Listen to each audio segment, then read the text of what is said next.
Bueno, buenos días, tengan todas bienvenidas a las que nos están viendo en el canal de YouTube y bienvenidos sobre todo a las que están con nosotros en vivo el día de hoy en nuestra clase de Zoom. Realmente es un placer para nosotras recibirlas. Estamos unidas en Cristo. Hoy seguimos hablando sobre el reino de Dios o el reino de los cielos o el reino de Jesús. Y es muy probable que te estés preguntando a estas alturas, ¿cuál es la esencia del reino? ¿Cómo se relaciona con Jesús y con su obra, con su ministerio? ¿Cuándo viene? ¿Cómo accedemos a él? A lo largo de la serie de 11 clases que vamos a tener acerca del reino de Dios, y paso a paso vamos a estar dilucidando distintos aspectos del reino de Dios para tener una respuesta global a esas preguntas que nos hemos hecho. Hasta ahora lo que hemos hablado es que Jesucristo volverá al final de los días, en un día conocido como el Día del Señor, y que Él mismo, su persona y su reinado son el reino de Dios. Esa es la esencia misma del reino de Dios. También hemos estudiado que el arrepentimiento es la preparación esencial por parte nuestra para entrar al reino de Dios. También aprendimos que la semilla, la palabra de Dios es la semilla que entra en nuestro corazón, que es el suelo que recibe esa semilla, y entendimos que ese suelo puede o no ser fértil, y es la diferencia entre que esa semilla pueda producir fruto o no. También aprendimos la semana pasada que para avanzar el reino de Dios nosotros tenemos que esforzarnos intencional y deliberadamente, con sentido de urgencia y propósito. La clase de hoy es la quinta clase sobre el reino de Dios y la llamamos El reino de Dios ya es y será. Nos basaremos en el pasaje bíblico que está en Lucas 17, versículos 20 al 37, para dilucidar esos aspectos del reino de Dios que ya están entre nosotros, que están en el presente, algunos que estaban por cumplirse o por ocurrir en un futuro cercano a ese momento en el que está hablando Jesús, y otros aspectos que aún están por venir, aún los estamos esperando. En este momento, en Lucas 17, Jesús está en pleno ministerio, y son grandes las multitudes que lo acompañaban, entre ellos los fariseos y los intérpretes de la ley. Los fariseos estaban esperando al Mesías y ellos interpretaban la figura del Mesías como un gran líder con poderío militar y poderío político que iba a desmontar al imperio romano que los tenía hasta ese momento oprimidos y que traería de vuelta a los judíos a la gloria de los días del rey David. Eso es lo que ellos estaban esperando. Jesús, sus enseñanzas, su autoridad los incomodaba. Lo miraban con recelo, lo escuchaban, lo examinaban detalladamente y murmuraban acerca de él. En este punto de Lucas 17 todavía no hay esa confabulación para eliminarlo, pero se estaba construyendo, se estaba levantando la incomodidad en los fariseos. Según el recuento del Evangelio según San Lucas, que es el Evangelio, digamos, que sigue un orden cronológico de los hechos de la vida de Jesús, del ministerio de Jesús. En el momento en que se desarrolla nuestro pasaje en Lucas 17, ya Jesús había escogido a sus 12 apóstoles, ya los estaba enseñando, ya había liberado endemoniados, ya había resucitado al hijo de la viuda de Naín y a la hija de Jairo. Había curado paralíticos, leprosos, mancos, incluso en día de reposo. Había perdonado a una pecadora, había alimentado a 5,000 con 5 panes y 2 peces, había pronunciado ya el conocido Sermón del Monte y había enseñado en parábolas. Y es en este momento cuando los fariseos, quizás en tono de burla, pues ellos ya habían llegado a la conclusión de que Jesús no era el Mesías, pero en tono de burla le preguntan a Jesús cuándo vendría el reino de Dios. Y esa es una de las preguntas que nos hacemos todos. cuándo vendrá el reino de Dios. Y en este pasaje, el mismísimo Jesús responde a esa pregunta con su estilo. El estilo de Jesús reta los valores y los motivos de los corazones de quienes le preguntan. También reta las excusas que estamos poniendo. Algunas veces Jesús respondía con preguntas, otras veces callaba, pero en todos los casos siempre enseñaba algo de vital importancia a sus discípulos. Entonces vamos a ver juntos Lucas 17, versículos 20 al 37, y lo que Jesús responde a la pregunta de los fariseos de cuándo vendría el reino de Dios. Este pasaje, Lucas 17, 20 al 37, es ideal para aplicar todas las técnicas de estudio del método inductivo, es decir, observación, interpretación, aplicación. Y vamos a tratar de una forma muy breve de pasar por todos estos pasos de forma rasante. Vamos a leer el pasaje primeramente en una lectura corrida. Dice, estoy leyendo la Biblia de las Américas. Habiéndole preguntado a los fariseos cuándo vendría el reino de Dios, Jesús les respondió y dijo, el reino de Dios no viene con señales visibles, ni dirán, mirad, aquí está o allí está, porque he aquí, el reino de Dios entre vosotros está. Y dijo a los discípulos, vendrán días cuando ansiaréis ver uno de los días del Hijo del Hombre, y no lo veréis. Y os dirán, mirad allí, mirad aquí, no vayáis ni corráis tras ellos, porque como el relámpago al fulgurar resplandece desde un extremo del cielo hasta el otro extremo del cielo, así será el Hijo del Hombre en su día. Pero primero es necesario que él padezca mucho y sea rechazado por esta generación. Tal como ocurrió en los días de Noé, así también será en el día del Hijo del Hombre. Comían, bebían, se casaban y daban en casamiento, hasta el día en que Noé entró en el arca y vino el diluvio y los destruyó a todos. Fue lo mismo que ocurrió en los días de Lot. Comían, bebían, compraban, vendían, plantaban, construían. Pero el día en que Lot salió de Sodoma, llovió fuego y azufre del cielo y los destruyó a todos. Lo mismo acontecerá el día en que el Hijo del Hombre sea revelado. En ese día, el que está en la azotea y tenga sus bienes en casa, no descienda a llevárselos. Y de igual modo, el que esté en el campo, no vuelva atrás. Acordaos de la mujer de Lot. Todo el que procure preservar su vida, la perderá. Y todo el que la pierda, la conservará. Os digo que en aquella noche estarán dos en una cama, uno será tomado y el otro dejado. Estarán dos mujeres moliendo en el mismo lugar, una será tomada y la otra dejada. Dos estarán en el campo, uno será tomado y el otro será dejado. Respondiendo ellos le dijeron, ¿dónde, Señor? Y él les dijo, donde esté el cuerpo, allí también se juntarán dos buitres. Wow. En los versículos 20 y 21 de nuestro pasaje, Jesús les responde simplemente, no viene con señales visibles. El reino de Dios no viene con señales visibles, es decir, con cosas que anticipan. Y le dice, ya está entre vosotros. Esto quiere decir que el reino de Dios, de hecho, está en el mismo lugar, el mismo tiempo, delante, en presencia de los que allí estaban. Y al mismo tiempo, vendrá sin indicios ni anuncio previo, es decir, ya es, pero también será. Vamos a ver qué significa que el reino de Dios ya está entre vosotros. Vamos a ver lo que nos dicen Mateo y Lucas con respecto a que el reino de Dios ya está entre nosotros. En Mateo 12, 28, leemos.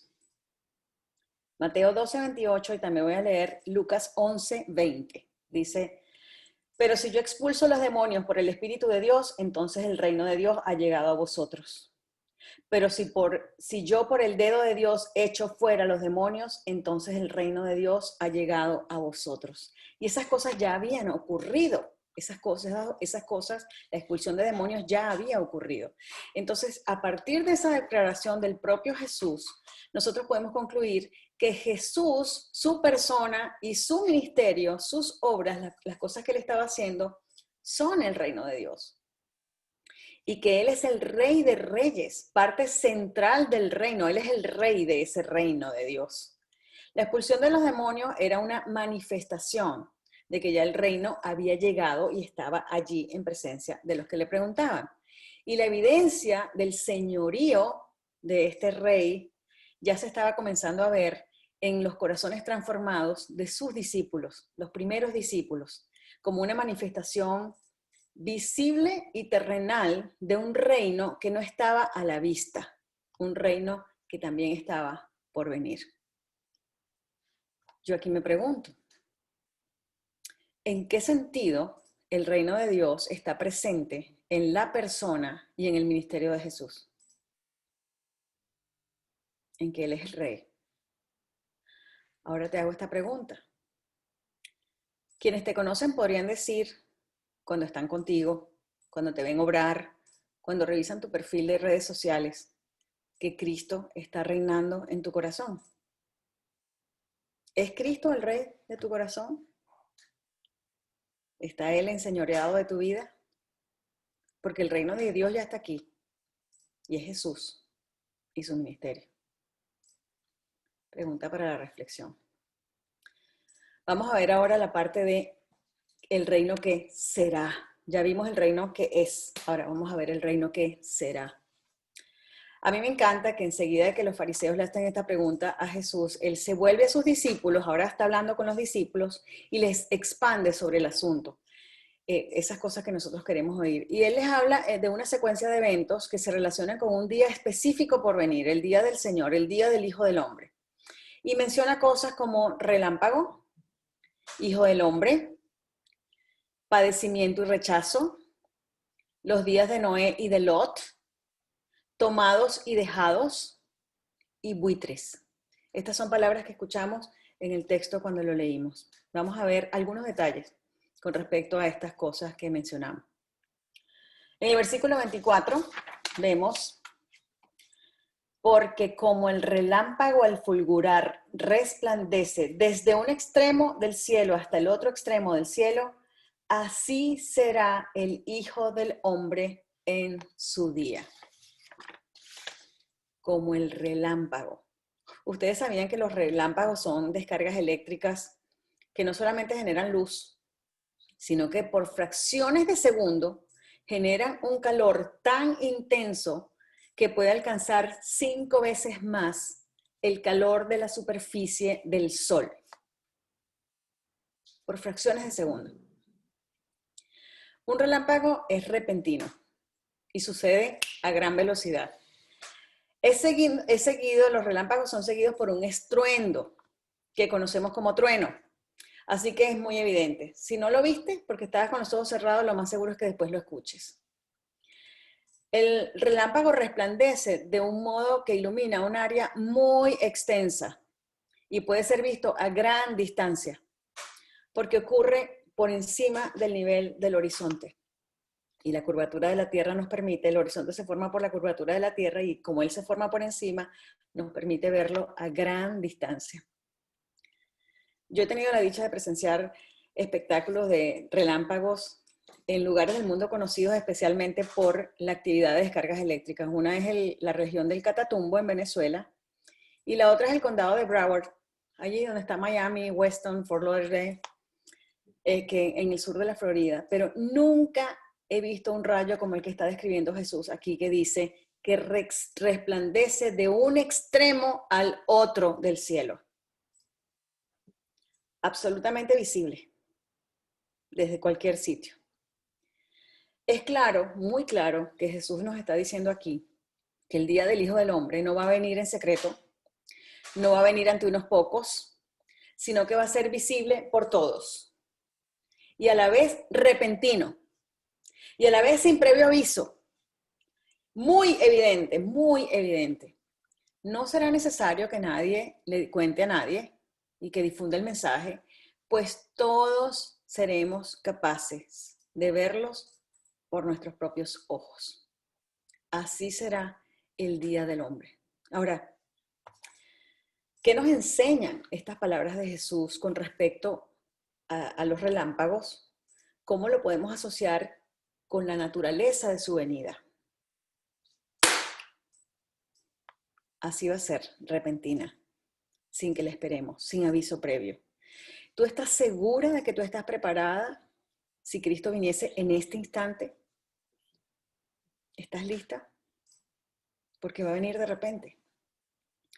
¿En qué basas tu seguridad? ¿Hay algo que debas confesar, dejar de hacer o comenzar a hacer ahora mismo para estar lista? Te invito a que reflexiones en relación con eso. Ahora, este versículo nos trae dos palabritas más que quiero que analicemos. Una es hijo del hombre. ¿Quién es el hijo del hombre? Nada mejor que la escritura para interpretar la escritura. Y por eso vamos a lo que nos dice Mateo 24:30 y Apocalipsis 1:13. Mateo 24:30 dice: entonces aparecerá en el cielo la señal del Hijo del Hombre, y entonces todas las tribus de la tierra harán duelo y verán al Hijo del Hombre que viene sobre las nubes del cielo con poder y gran gloria. Y dice Apocalipsis 1:13, y en medio de los candelabros vi a uno semejante al Hijo del Hombre, vestido con una túnica que le llegaba hasta los pies y ceñido por el pecho con un cinto de oro. El Hijo del Hombre es el mismísimo Jesús, nuestro Jesús de Nazaret, el Señor de señores, el Rey de reyes. Ahora, ¿qué es el día del Señor? Ya sabemos que el Hijo del Hombre es Él y que el reino va a venir como un relámpago. ¿Qué es el día del Señor? ¿Qué es el día del Hijo del Hombre? Vayamos de nuevo a la Escritura, a ver qué nos dice la palabra sobre el día del Señor. Escogí dos versículos, dos pasajes, mejor dicho. Uno está en el libro de Joel, capítulo 2, versículos 2, 11 y 31. El otro es Malaquías, capítulo 4, versículo 1. Les leo. Día de tinieblas y lobreguez, día nublado y de densa oscuridad. Como la aurora sobre los montes, se extiende un pueblo grande y poderoso. Nunca ha habido nada semejante a él, ni tampoco lo habrá después por años de muchas generaciones. El Señor da su voz delante de su ejército porque es inmenso su campamento, porque poderoso es el que ejecuta su palabra. Grande y terrible es en verdad el día del Señor. ¿Quién podrá soportarlo? El sol se convertirá en tinieblas y la luna en sangre antes que venga el día del Señor, grande y terrible. Malaquías 4 dice, porque he aquí, viene el día ardiente como un horno, y todos los soberbios y todos los que hacen el mal serán como paja, y el día que va a venir les prenderá fuego, dice el Señor de los ejércitos, que no les dejará ni raíz ni rama. Este es un día de juicio. Este es un día terrible, es una temporada, no se refiere a un día específicamente, sino a una temporada en la que va a venir Jesús. Esta vez ya no vendrá como el Cordero de Dios, va a venir como el León de Judá, tal como lo anuncia la Escritura. Y en ese momento Él reinará para siempre, ya no habrá excusas. Se desencadenará una línea de eventos sorprendentes que el libro de Apocalipsis describe maravillosamente. Y así será el día del Señor. Y dice que es como un relámpago. Fíjense que la palabra dice como un relámpago. El día del Señor, recuerden que estamos revisando el versículo 24 de nuestro Lucas 17, que dice, porque como el relámpago, el fulgurar resplandece desde un extremo hasta el otro extremo del cielo, así será el Hijo del Hombre en su día. En Apocalipsis 1:7 se nos describe el relámpago y dice, he aquí, viene con las nubes y todo ojo le verá, aún los que le traspasaron, y todas las tribus de la tierra harán lamentación por él. Mateo 24:44 dice, por eso también vosotros estad preparados, porque a la hora que no pensáis, vendrá el Hijo del Hombre. A la hora que no pienses, en ese momento vendrá el Hijo del Hombre. ¿Estás lista? ¿Y cómo va a ser ese día? Vamos a ver cómo va a ser ese día. Aquí más adelante, en nuestro mismo pasaje, Lucas 17, vemos en los versículos 26 y 28, que lo comparan tal como ocurrió en los días de Noé, fue lo mismo que ocurrió en los días de Lot, los días de Noé y los hijos de Lot. Esas historias están en Génesis. Los días de Noé los pueden encontrar en Génesis 6 y 7.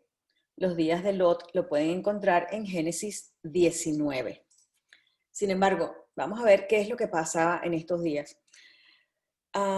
En los días de Noé y de Lot, sin previo aviso, mientras todo el mundo estaba haciendo sus actividades normales, vino juicio y una destrucción que los acabó a todos. Dice aquí en este pasaje, los destruyó a todos. Esta era una humanidad que estaba viviendo en decadencia moral. Y ese día tiene tres características. Va a ser instantáneo, va a ser determinante y va a ser implacable. Vamos a ver esas tres cosas. Los hombres estaban llevando la vida instantánea, va a ser instantáneo. ¿Cómo es esto? En los días de Lot y en los días de Noé, la gente estaba llevando su vida como acostumbraban. Cuando vemos esa lista, comían, bebían, se casaban, se daban en casamiento, vendían, plantaban, construían. No hay ninguna evidencia allí de que estuvieran haciendo alguna actividad específicamente pecaminosa. Esa no es ninguna de esas actividades son pecaminosas. Pero lo que sí se nota es que estas personas estaban completamente absorbidas por su vida normal, en sus cosas, y estaban completamente indiferentes a las demandas de Dios. Entonces, en ese momento, de repente, sin advertencia previa, sin señales anticipatorias, ya sea con diluvio o con fuego y azufre que venía desde el cielo, todos fueron destruidos. Eso fue lo que ocurrió en los días de Lot y en los días de Noé. Y la futura llegada del reino de Dios, esa segunda venida de Cristo que estamos esperando, nos va a sorprender. No va a ser gradual, sino rápida e instantánea. Pero no solamente va a ser instantánea, va a ser determinante. Ya no habrá tiempo de volver la mirada atrás. Y nos dice la palabra, acuérdense de la muerte de la mujer de Lot. La mujer de Lot estaba aferrada a lo que hasta el momento era su vida, que seguramente era la fuente de su seguridad y su confianza. No estuvo dispuesta, la esposa de Lot, a voltear su vista por completo y dejarlo todo atrás. No estuvo dispuesta. Incluso había escuchado a los ángeles del Señor que habían avisado claramente, les habían dicho, viene un día de juicio, Dios va a destruir esta perversa ciudad. Y en el umbral de su liberación, cuando ya estaba a punto de ser salvada de lo que estaba pasando, lo que estaba a punto de pasar en Sodoma y Gomorra, volteó y miró atrás.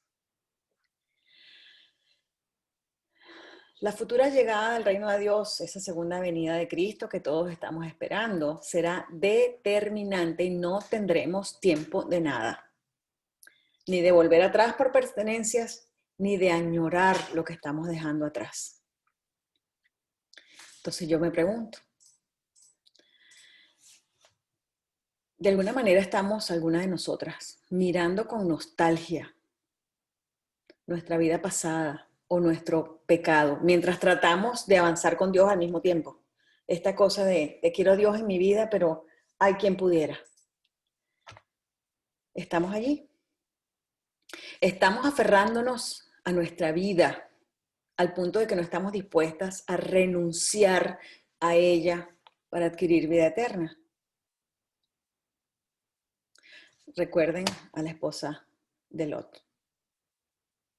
El día del Señor va a ser instantáneo y también va a ser determinante, pero al mismo tiempo va a ser implacable, porque será un tiempo de juicio. El versículo 34 de nuestro pasaje Lucas 17, los versículos 34, 35 y 36 nos dice: Os digo que en aquella noche estarán dos en una cama, uno será tomado y el otro será dejado. Estarán dos mujeres moliendo en el mismo lugar, una será tomada y la otra será dejada. Dos estarán en el campo, uno será tomado y el otro será dejado. Aquí vemos gente descansando, vemos gente en quehaceres domésticos y vemos gente en trabajo. Y de un momento a otro uno será tomado y el otro será dejado. Es decir, uno se va con, ser tomado es irse con, y el otro es dejado, separado de, y ya no va a haber tiempo. Uno va a ser tomado y el otro va a ser dejado. Ya no va a haber tiempo. Es un día implacable. Algunos relacionan esta descripción con el arrebato de los creyentes descrito en Primera de Tesalonicenses 4, 16 y 17. Pero viendo el contexto del pasaje, es muy importante que nosotros observemos que estamos hablando de que hay un juicio devastador en el día del Señor. Hay un pasaje paralelo a este, está en Mateo 24, 37 al 41 y en Mateo 24, 31. Vamos a ver qué nos dice aquí. Mateo 24, 37 al 41 dice: Porque como en los días de Noé, así será la venida del Hijo del Hombre. Pues así como en aquellos días antes del diluvio estaban comiendo y bebiendo, casándose y dándose en matrimonio, una vida normal, hasta el día en que entró Noé al arca, y no comprendieron hasta que vino el diluvio y se los llevó a todos, así será la venida del Hijo del Hombre. Entonces estarán dos en el campo, uno será llevado y el otro dejado. Dos mujeres estarán moliendo en el molino, una será llevada y la otra dejada. El versículo 31 de ese mismo pasaje, Mateo 24, nos dice: Él, Dios, Jesús, enviará a sus ángeles con una gran trompeta y reunirán a sus escogidos de los cuatro vientos desde un extremo de los cielos hasta el otro. Tal cual como nos describe que va a ser el día del Señor, como un relámpago que se extiende desde un extremo al otro del cielo. La futura llegada del reino de Dios, esa segunda venida de Cristo que todos estamos esperando, será apocalíptica. Va a haber un juicio que va a separar de manera definitiva a unas personas de otras. Unas para salvación, para reinar, para recibir recompensas, para pasar la eternidad con Cristo, y otras para perdición. Enfrentarán un terrible juicio, serán expulsados al lago de fuego y azufre que describe la Escritura. Y en este punto yo reflexiono.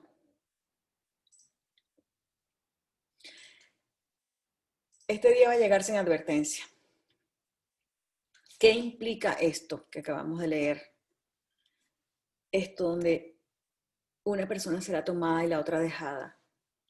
Sobre nuestro amor por los demás en acción. ¿Qué tenemos que hacer nosotros, los que conocemos a Cristo, los que estamos llamados para salvación, los que hemos puesto nuestra fe en Cristo para nuestra salvación, que entendemos que la salvación es por gracia de Dios mediante nuestra fe en lo que hizo Jesús, que lo hemos llamado Señor y que estamos en este proceso de santificación en el cual cada vez nos vamos haciendo más y más a semejanza de lo que Jesús y lo que Dios quiere para nosotros. ¿Cómo nosotros podemos demostrar amor a los demás, a esos que están a nuestro alrededor y no estamos seguros o ellos mismos no están seguros de si forman parte del grupo de los que serán tomados o el grupo de los que serán dejados, del grupo de los que serán salvados o del grupo de los que se van a perdición? ¿Qué es eso? ¿Con quién tienes que compartir tú la buena noticia?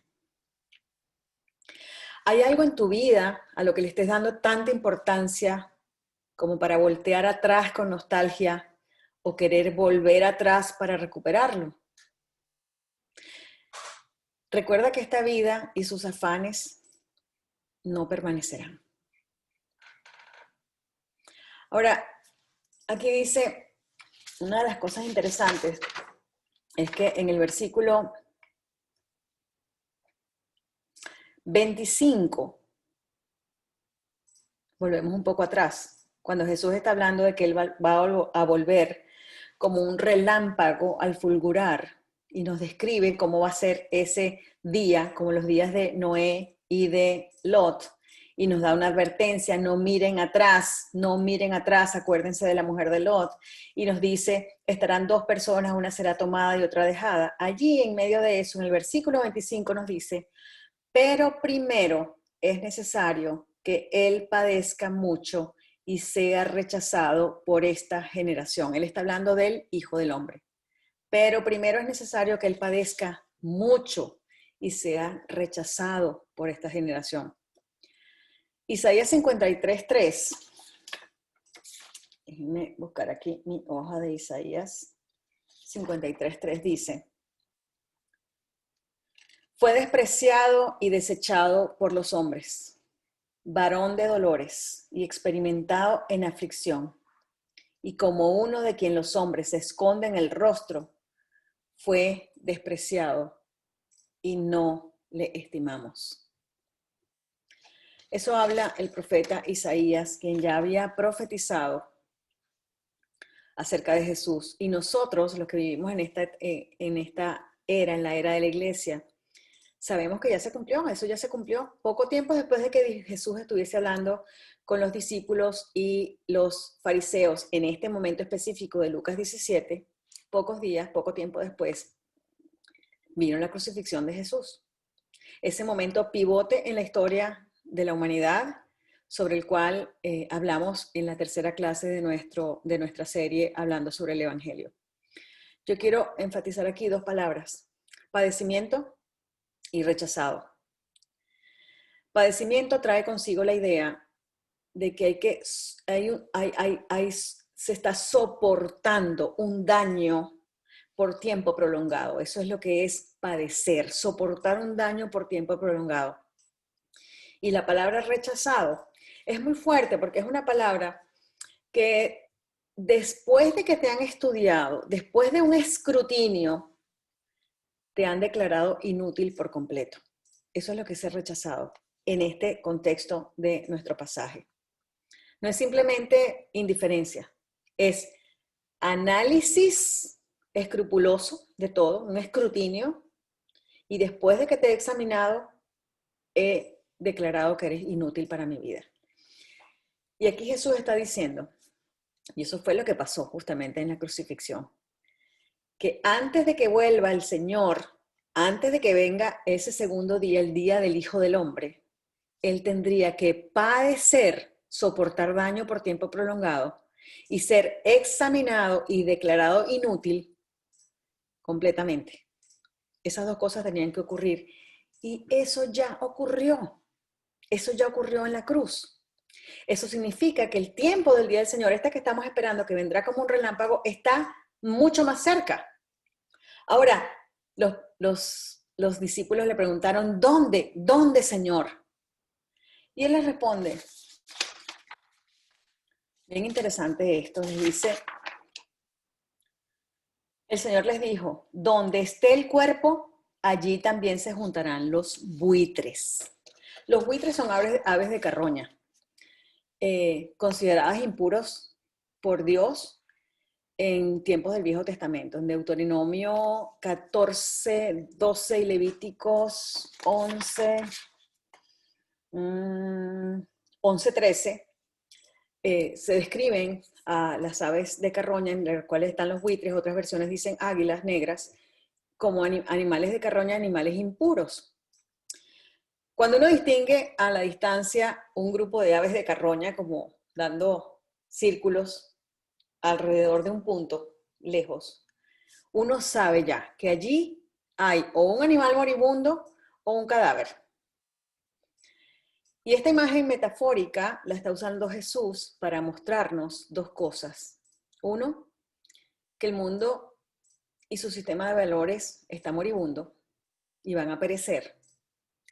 Y otro, sobre él vendrá juicio y será visible desde cerca y desde lejos. El juicio del Señor se va a ver desde cerca y desde lejos, porque donde esté el cuerpo, allí estarán los buitres.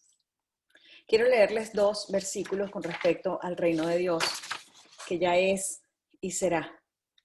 Ya es porque Jesús es el reino de Dios. Será porque hay cosas que están todavía por ocurrir después de la crucifixión y viene el día del Señor, un día poderoso, un día de juicio, un día instantáneo, un día determinante, un día implacable. Ese día viene. Será como un relámpago, visible desde todas partes, desde un extremo al otro del cielo. Y los buitres estarán dando vueltas donde esté el cuerpo. Nadie tendrá que contarle a nadie. Todos lo podremos ver con nuestros propios ojos. Así será el día del Señor. Esa parte que vendrá. En 2 de Pedro 3 al 4 y después versículos 8 al 13, leemos lo siguiente con respecto al reino de Dios. Ante todo, sabed esto, que en los últimos días vendrán burladores con su sarcasmo, siguiendo sus propias pasiones y diciendo, ¿dónde está la promesa de su venida? Porque desde que los padres durmieron, todo continúa tal como estaba desde el principio de la creación. Pero, amados, no ignoréis esto, que para el Señor un día es como 1000 años y 1000 años como un día. El Señor no se tarda en cumplir su promesa, según algunos entienden la tardanza, sino que es paciente para con vosotros, no queriendo que nadie perezca, sino que todos vengan al arrepentimiento. Pero el día del Señor vendrá como ladrón, en el cual los cielos pasarán con gran estruendo y los elementos serán destruidos con fuego intenso y la tierra y las obras que hay en ellas serán quemadas. Puesto que todas estas cosas han de ser destruidas de esta manera, ¿qué clase de personas no debéis ser vosotros en santa conducta y en piedad, esperando y apresurando la venida del día de Dios, en el cual los cielos serán destruidos por fuego y los elementos se fundirán con intenso calor? Pero según su promesa, nosotros esperamos nuevos cielos y nueva tierra, en los cuales mora la justicia. Filipenses 2, 10 y 11 nos dice lo siguiente. Para que ante el nombre de Jesús se doble toda rodilla de los que están en el cielo y en la tierra y debajo de la tierra, y toda lengua confiese que Jesucristo es Señor, para gloria de Dios Padre.